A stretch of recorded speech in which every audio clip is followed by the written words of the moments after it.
Bueno, pues empezamos, si os parece bien, para nosotros, para Azur, Escuela de las Artes, de Profesiones Artísticas, es un placer contar contigo, Pedro, en la cátedra Acciona. Nos gustaría que nos hablases un poco de tu trayectoria y, bueno, por empezar por alguna parte, quizá al principio no sea mala, como hablábamos antes. ¿Cuándo decidiste, ¿no? ¿Cuándo decidiste dedicarte al cine? ¿Fue una toma de decisión temprana? ¿Fue algo que fuiste descubriendo? Pues yo siempre tuve claro, desde mi más tierna infancia, que quería pertenecer al mundo del cine. No sabía todavía en qué lugar exactamente. Pero recuerdo, con menos de 10 años, vivíamos en La Mancha. Y nos daban de comer, como yo creo que como a casi toda España en ese momento hablo de los 50 del siglo pasado, pan y chocolate. Entonces yo recuerdo las onzas de chocolate traían dentro cromos de artistas de Hollywood, cromos muy pop, así con un color único detrás. Y ese fue mi primer contacto, y además era un contacto grasiento, untuoso, con las estrellas de cine, que para mí estaba claro que pertenecían a otro universo que no era el estrictamente manchego.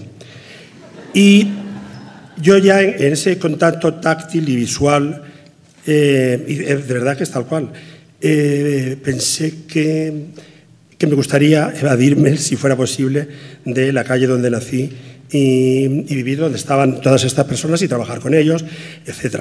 Empecé a ver cine muy pronto, a los 8 o 9 años, ya en Extremadura, donde nos desplazamos. Y bueno, allí, en el cine de verano, que yo, si hay un icono que yo tengo, es el de la pantalla del cine de verano, una pantalla muy sólida, era un muro pintado de blanco, como podéis imaginar, y a sendos lados del muro los niños y las niñas orinábamos mientras veíamos las películas. Entonces, todas estas sensaciones, la untuosidad del chocolate, el olor a orina de la pantalla y también la propia magnitud mientras estás meando, yo no dejaba de mirar la pantalla. La pantalla, ahí la dimensión es gigantesca. Todo aquello me hizo soñar con pertenecer alguna vez a ese universo. Si quieres, ya como decías del principio, yo por mí empezaba hablando de cómo nací, porque recuerdo una entrevista, es un segundo, una entrevista para una de las BBCs, que se le hicieron en La Mancha justamente a mi madre, y estábamos en el saloncito de la casa. Y le preguntaron, cuéntenos una anécdota de Pedro. Y mi madre empezó a contarles exactamente cómo vine al mundo. El parto. Yo se lo traducía malamente porque sabía muy poco inglés. Y ellos estaban fascinados y yo estaba con una vergüenza espantosa, pero de todo, porque dijo, pues, estuve 3 días de parto, les dijo mi madre, 3 días de parto. Y cuando ya por fin nació Pedro, y lo primero que hizo fue echar una meada que llegó hasta las cortinas. Bueno, así empezó todo.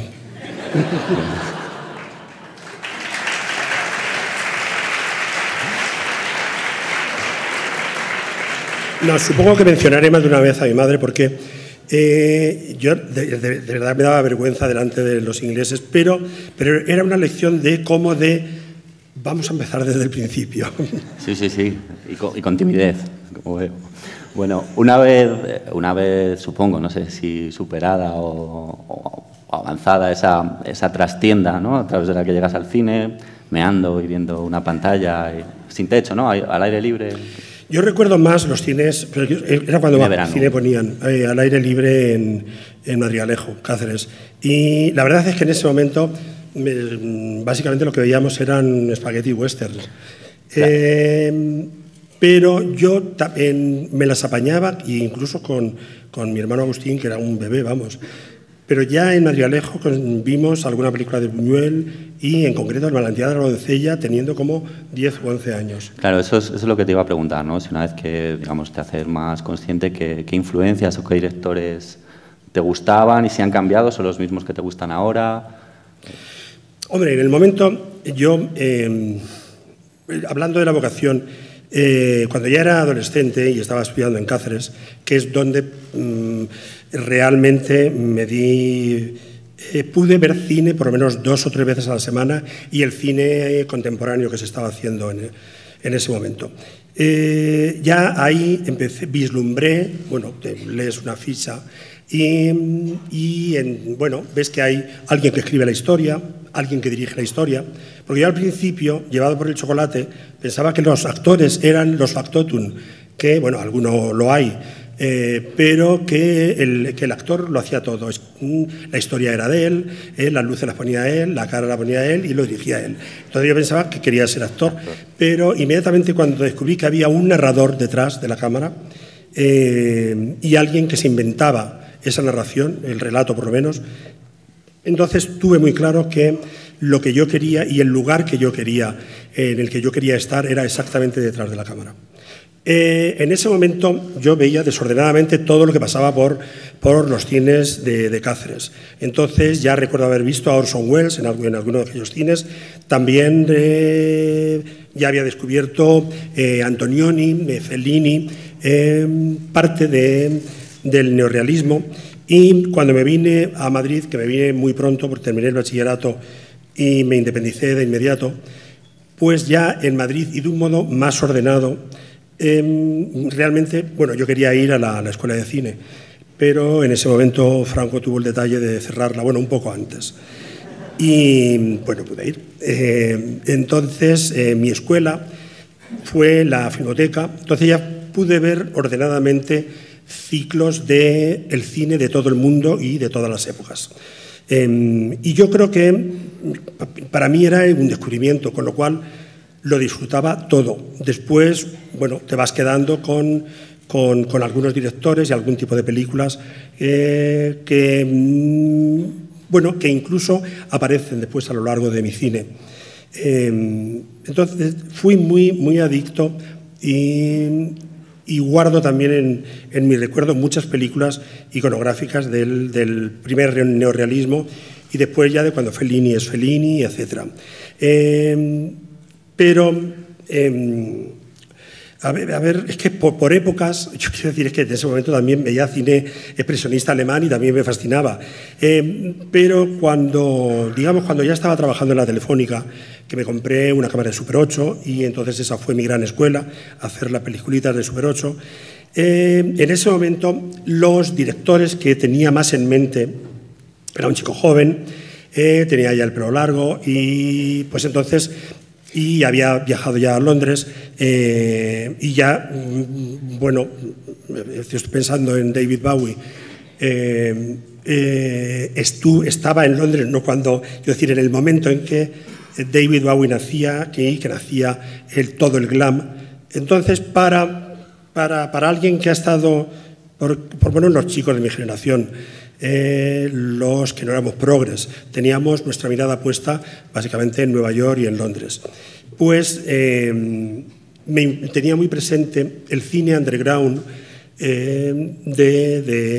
estoy hablando de los 70, pues de final de los 70 en Estados Unidos, el que provenía de la Warhol Factory o el cine pop inglés de los 60, el más frívolo. O sea, después ya también vi el free cinema y de inmediato la Nouvelle Vague con varios nombres para mí importantísimos. Y a lo largo del tiempo, bueno, sigo viendo mucho cine en mi casa, pero, por ejemplo, hay directores que sí que están en un pequeño altar que no lo tengo, pero vamos, lo tengo de momento en la cabeza. Hitchcock siempre es para mí como el padre del cine. Yo creo que todos los directores,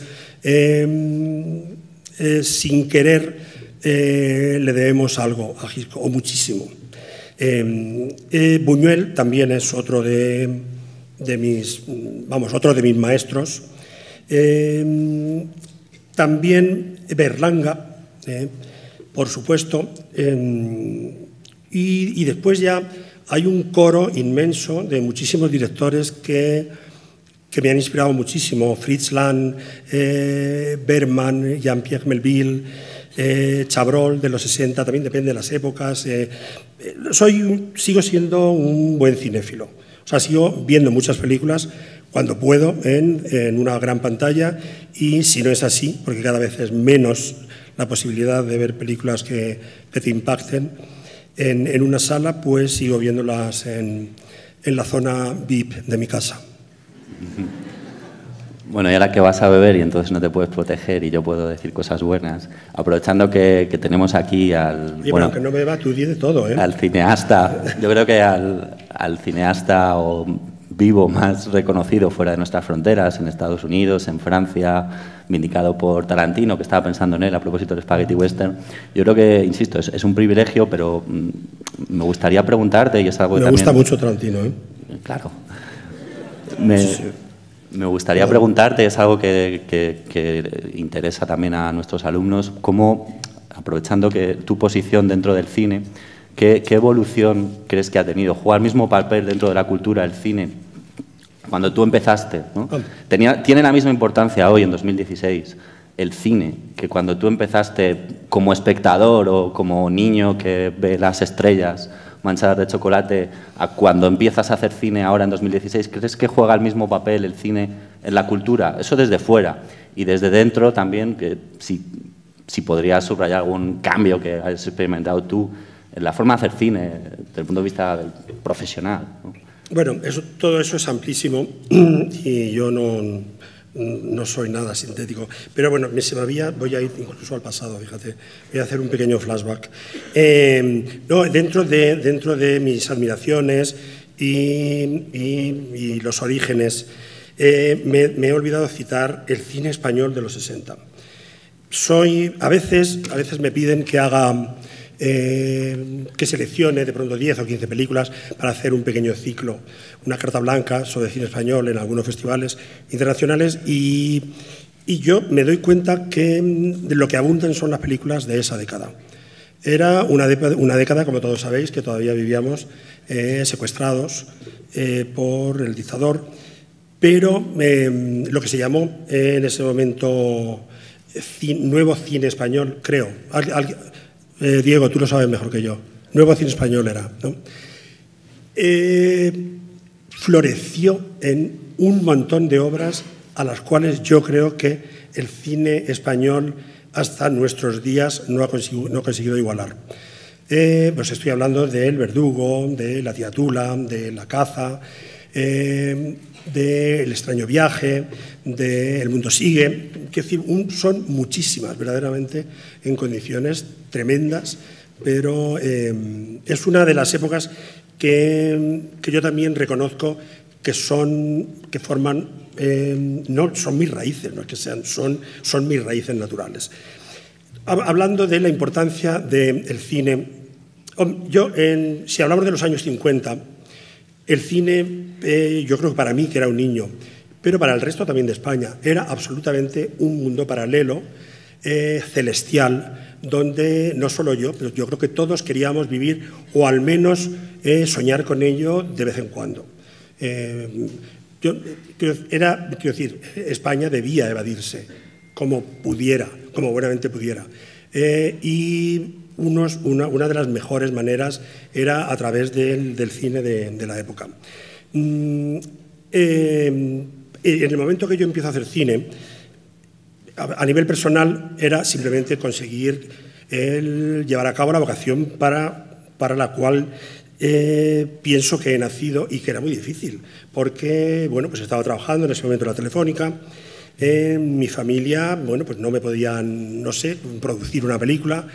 No era fácil, pero era una cuestión personal, pues para mí significaba la realización, no ya de un sueño, sino algo más corpóreo, es de que tu vida tenga sentido.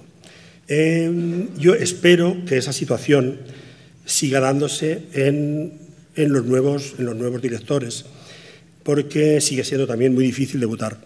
El impacto social que tenían entonces las películas, pues yo creo que era mucho más grande que el que tienen ahora, pero el impacto social e incluso en el terreno personal han cambiado, bueno, hemos cambiado todos, empezando por mí mismo, en nuestro país. Es decir, estamos en el 2015 y yo, bueno, cuando empecé era exactamente el año 79. Yo creo que hay muchas razones de todo tipo, sociales, biológicas, miles. España ahora mismo, por ejemplo, si nos reducimos a nuestro país, no es la misma del 79. Pero yo creo que hay algo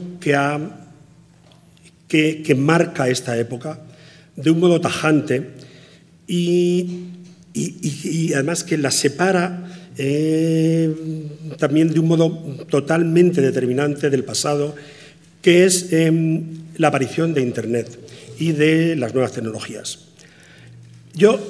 Hay algo, por poner un ejemplo que sea gráfico, sencillo, lo entendéis todo, sabéis absolutamente de lo que estoy hablando. Hablando del momento en que yo orinaba también, debajo de una pantalla que era como desde ahí hasta allí, y yo sentado en el suelo, es decir, aquello era una galaxia en la que podía introducirme y desaparecer dentro. Por una cuestión simplemente de tamaños, el modo en que veíamos las pantallas, las pantallas en las que veíamos el cine eran inmensamente mayores que nosotros, lo cual significaba que el poder de hipnosis, por ejemplo, que tenían las historias, el poder de ensoñación que tenían y de creación de auténticos universos paralelos, yo creo que tenía mucho que ver con que tú estás sentado ahí y lo otro es inmenso, más allá del talento de los directores y de la película que estés viendo. Ahora mismo, voy a ver. Ahora mismo el cine lo vemos. Tinín era para limpiarme el bigote. El cine lo vemos en múltiples pantallas y desde lo que me ha enseñado mi hermano, desde el móvil, vamos creciendo con el iPad, etcétera, hasta todas las pantallas que rodean nuestra vida. Yo creo que eso devalúa el hecho cinematográfico. Ese misterio que significa que alguien está sentado y una pantalla descomunal desarrolla todo un universo. Quiero decir, esa relación se pierde inevitablemente una vez que lo veas en una pantalla como esto. Gracias. Por no hablar ya también pues no ya la piratería, que es terrible económicamente hablando, pero en un momento en que hasta en Estados Unidos, que tienen muy claro cuál es el papel del cine, hay una asociación que se preocupa se llama Artist Rights Foundation, y apareció cuando intentaron colorear las películas en blanco y negro, los clásicos en blanco y negro, porque para el cine americano, según está constituido, que es un gran negocio, el autor es el productor, es decir, el autor es el que paga la película. En Europa no tenemos que explicarle a nadie quién es el autor y hay leyes que nos protegen. Y, por supuesto, que si alguien intenta coger una película mía, colorearla o convertirla en no sé qué para hacer un anuncio, quiero decir, tendrá que responder ante la ley. Pero en Estados Unidos no estaba tan claro y que lo fundaron Anjelica Huston, Spielberg, gente muy seria. Querían establecer algo, lo que para nosotros es evidente, quién es el autor y que hay que, por ley, respetar el origen de la película. Es decir, lo que sería la copia estándar que el director dio para exhibirse y que eso es intocable, inaccesible y que debe haber leyes que lo protejan. Imaginaros lo que significa este tipo de respeto que hay que tener el montaje del director, las circunstancias en que se exhibió la primera vez, etcétera, cuando hay, bueno, quiero decir, bueno, vosotros mismos, mucha gente que ve las películas comprándolas en unas condiciones absolutamente de subproducto. A nosotros, quiero decir, a mi hermano, digo nosotros porque en esto el deseo somos los dos. Como cineastas, creo que lo peor, ya sabemos que Internet tiene cosas maravillosas, pero lo peor de todo esto, y también eso hace que tenga mucha menos influencia en todos los sentidos, una película, es que por mucho que le hayas dedicado 2 años de tu vida, acaba convertida en chatarra. Y eso es terrorífico. Sé que le estoy melodramatizando, después iremos por otros derroteros más divertidos, pero esto es lo que se me ocurre de inmediato para hablar de cómo veíamos el cine, la influencia que tenía el cine y cómo se puede ver ahora. Y además de ese cambio en las formas de consumo que puede haber afectado a la influencia, disminuyéndola, entiendo, a ti como, digamos, compositor, escritor, ¿te afecta? ¿Es algo que tienes en cuenta a la hora de hacer tus películas? ¿Cómo se consumen hoy? ¿O no? ¿O sigues haciéndola como en ese sentido, como si estuviéramos en los años 50? No, la hago en total soledad, pensando exclusivamente en mí, que es el único modo de dar y ofrecer la mejor película que pueda hacer. No, en el momento de lo que es la creación de la historia, en mi caso, yo las escribo también, en ese momento soy más íntegro que nunca, más atrevido que nunca.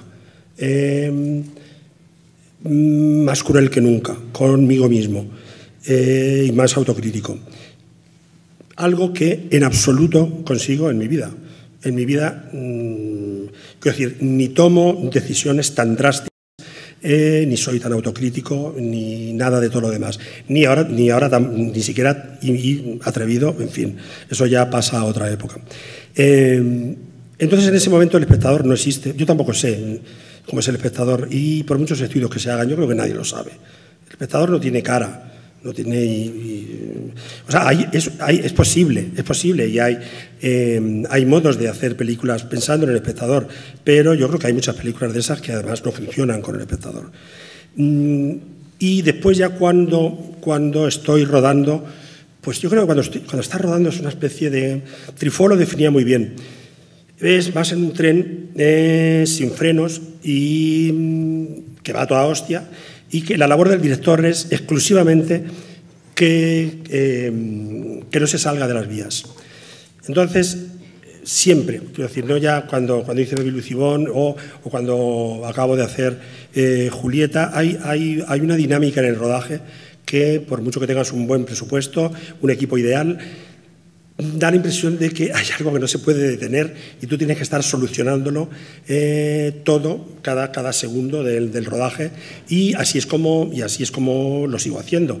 Y en ese momento tampoco aparece ni en qué plataformas puede verlo la gente, ni en qué pantallas, ni en si estamos ya en otra época, que lo estamos, ni en si en España ha bajado el espectador, no lo sé, mi hermano lo sabe. ¿Cuánto ha bajado, Tinín? No lo sé. Muchísimo. No ha bajado ni lo decimos. No. Bueno, él manda en mí.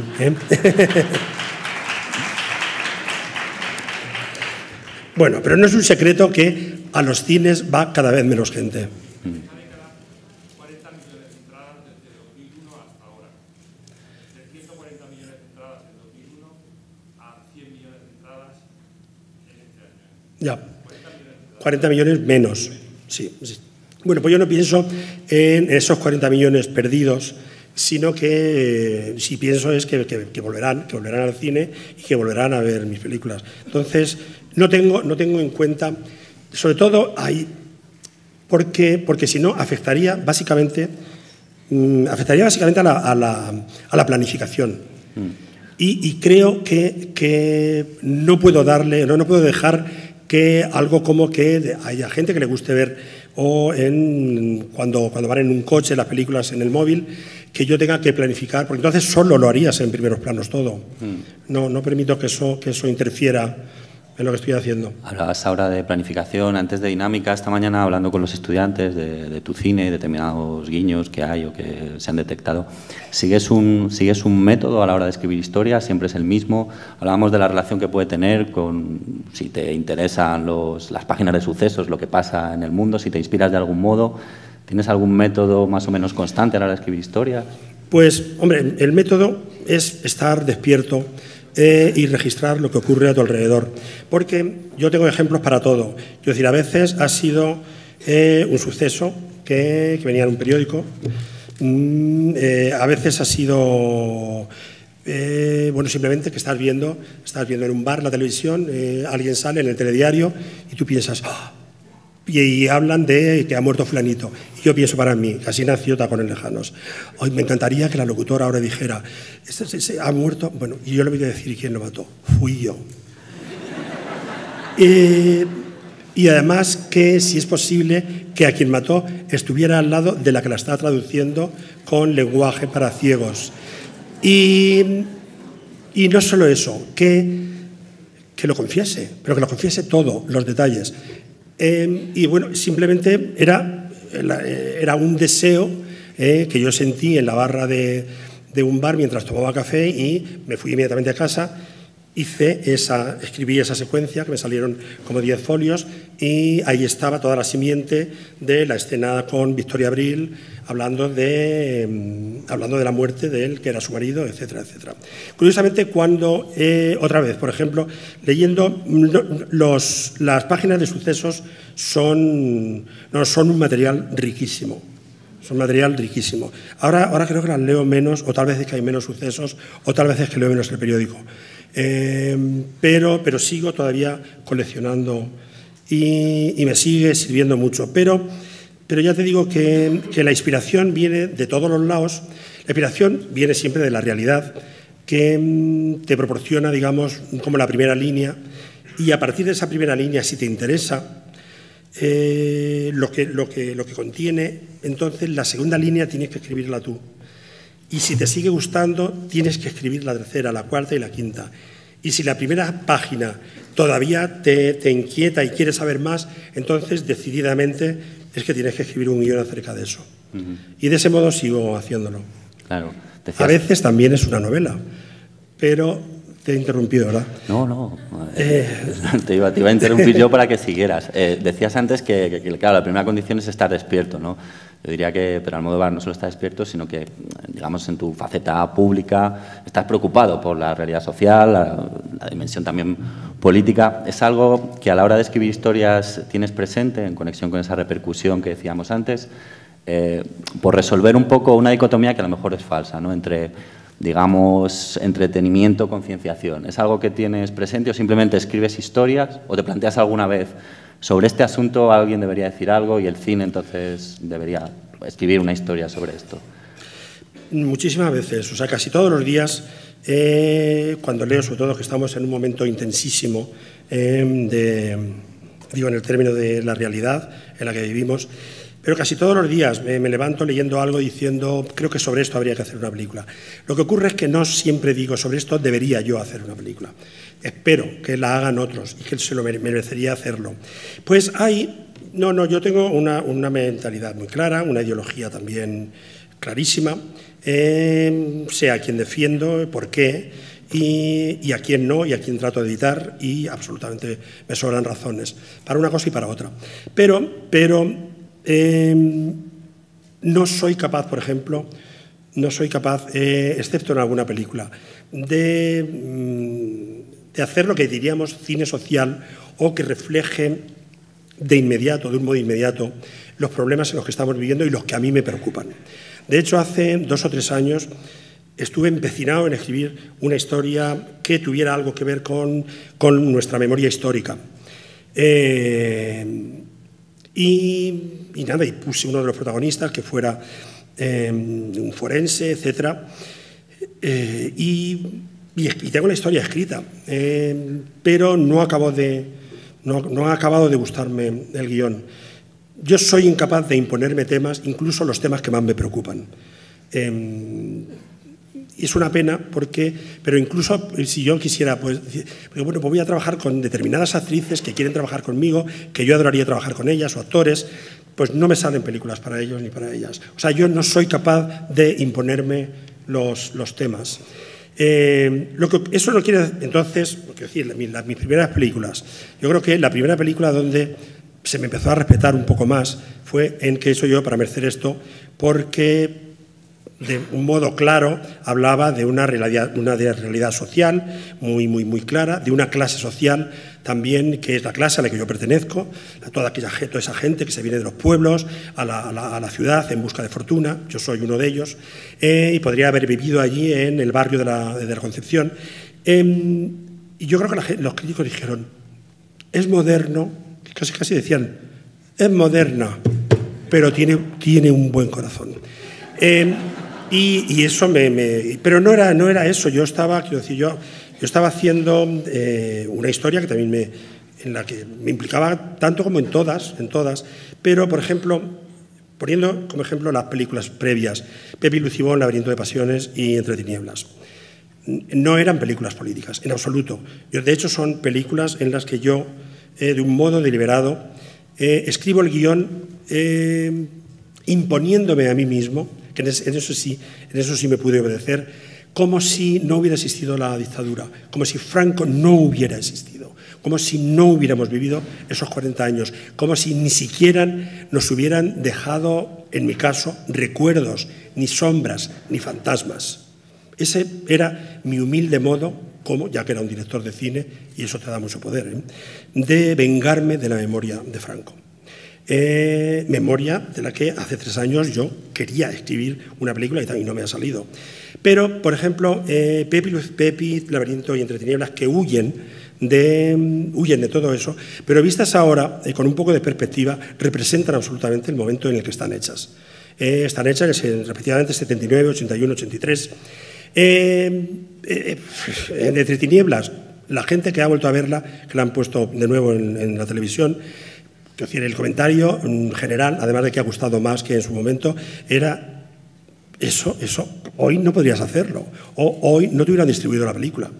Y eso es un comentario acerca de entonces, de la sociedad en la que vivíamos y de la sociedad en la que vivimos ahora mismo.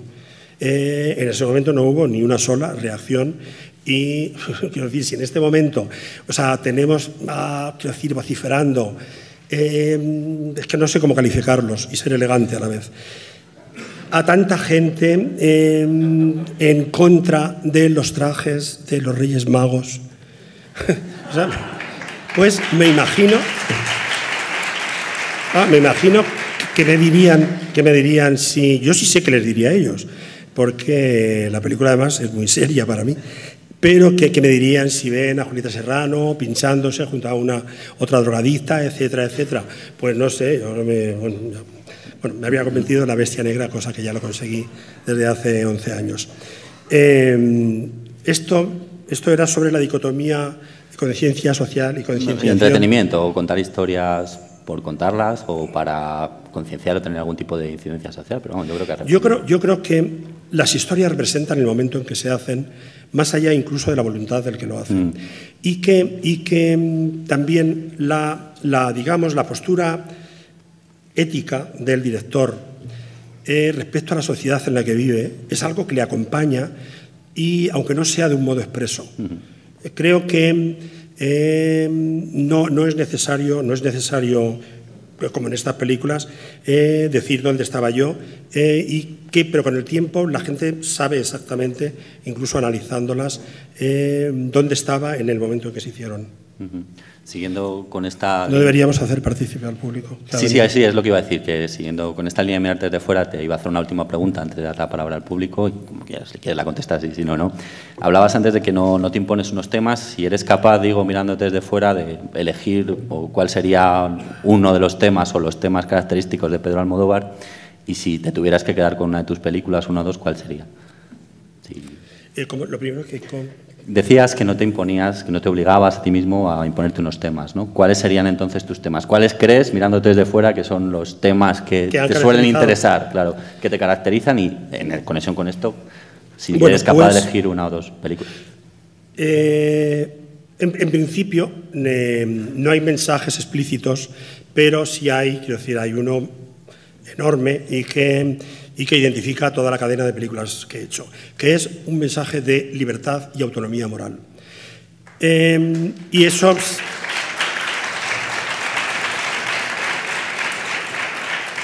sí es importantísimo para mí y es algo que respiran las 20 películas que he hecho.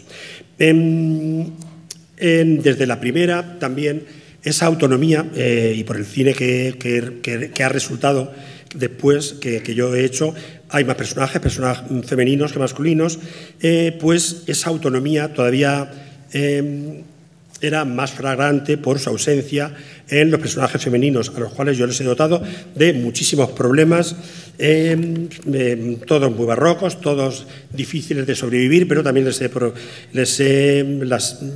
he proporcionado toda la energía y también toda esa autonomía de la que hablaba. Entonces yo creo que algo que ha caracterizado mi cine son los personajes femeninos, dolientes, muy extravertidos, de cualquier profesión, porque ya podían ser chicas modernas, monjas, publicistas, abogadas, amas de casa. Yo creo que he tratado de, ¿cómo te diría?, de ayudarlas siempre a sobrevivir en esto cuando hablo del poder y del poder que tiene un director. Que aunque yo no escojo los temas, digamos que los temas me escogen a mí. Y entonces yo, si me interesan, llegamos a un acuerdo y yo lo desarrollo en plan medium con toda la seriedad que pueda. Una vez ya que el tema está establecido, el ser director te da, yo creo que es el trabajo con más poder de todas las profesiones. Poder sobre todo para, quiero decir, yo creo que no hay mayor poder que poder montar tus fantasías, los relatos que escribes y que además eres el que manda y la gente está obligada a ponerlos y tú a ver que crecen delante de tus ojos. Yo creo que eso es un privilegio descomunal. Pero también dentro de ese poder yo he empatizado mis heroínas. Normalmente nunca han sido, digamos, es que no sé cómo calificarlo, porque no es tampoco una descalificación. La sociedad bien pensante o una mujer como il faut. Los personajes de mis películas, los femeninos, o sea, eran todo menos virtuosas. Y yo después, me he metido en un jardín. He tratado de acompañarlas hasta el final, incluso en algún momento, si en algún momento han cometido algún crimen. Mi empatía hacia esos personajes creo que es algo que caracteriza mis películas. Después el colorido. El colorido, más que...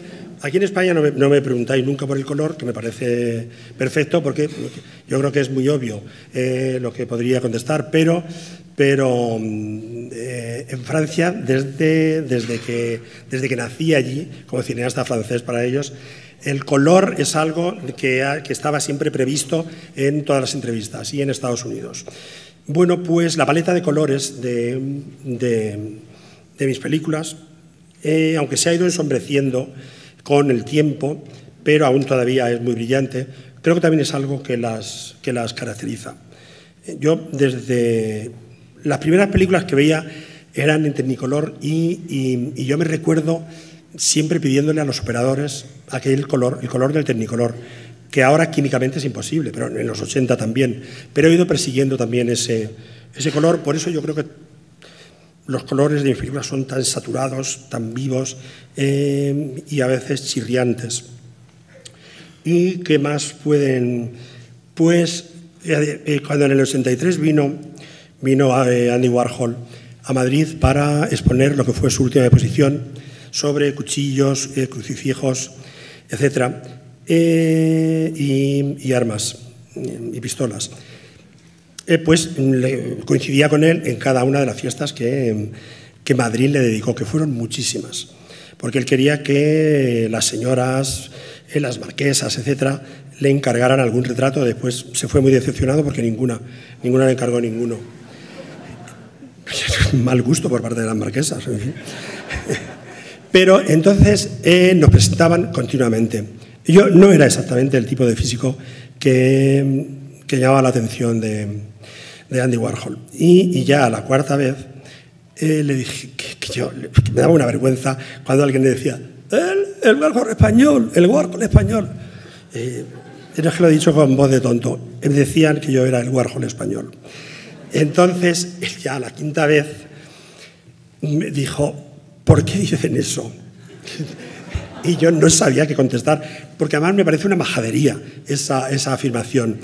Y en ese momento además me daba un poco de apuro porque el maestro, el artista que desde luego yo idolatraba en ese momento, me estaba haciendo esa pregunta que yo después tendría un coloquio como este para poder repetirla y quería estar a la altura de las circunstancias, pero no estuve. Y le dije, creo que porque yo saco también muchos transexuales y travestis en mis películas. Bueno, ahí estuve a la altura del tópico. Es decir, ahí creo que me convertí en absolutamente el más bajo de los tópicos.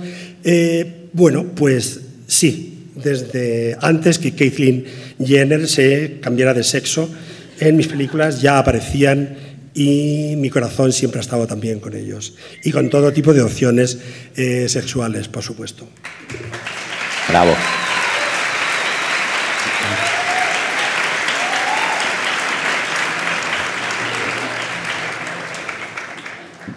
Bravo, Pedro. Pues como decías tú también, yo creo que es momento de dar la palabra al público, que estoy seguro que hay muchas preguntas. Entonces, bueno.